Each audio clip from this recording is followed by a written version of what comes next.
घरफोडी करणाऱ्या 3 आरोपींना केली अटक. कन्नड शहर पोलिसांची कारवाई. कन्नड पोलीस ठाण्यात दाखल करण्यात आलेला गुन्हा BNS कलम 305-3314 नुसार पोलिसांनी तपास करून 3 आरोपींना ताब्यात घेण्यात आले. दिनांक 16/8/2026 रोजी झालेल्या या घरफोडीत कपाटातील रोख 50,000 आणि इतर सुमारे 30,500 रुपयांचा मुद्देमाल लंपास केला होता, असे तक्रारदाराने सांगितले होते. पोलिसांना मिळालेल्या गोपनीय माहितीनुसार शोध घेऊन खालील आरोपींना अटक करण्यात आली.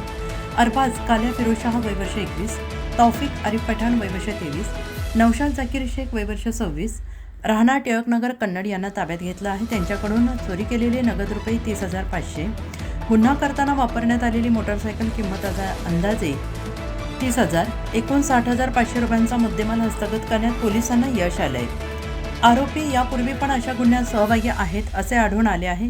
पुढील तपास पोलीस करत आहेत आणि ही कारवाई सहाय्यक पोलीस अधीक्षक श्रीमती आरती पवार यांच्या मार्गदर्शनाखाली सहाय्यक पोलीस निरीक्षक सतीश तांडे, नासिर पठाण, गणेश जैन, पोलीस कॉन्स्टेबल सतीश नरवडे यांच्या पथकाने यशस्वीरित्या फक्त 4 तासातच आरोपी शोधून त्यांना 2 दिवसाची पोलीस कोठडी मिळवण्यात आली.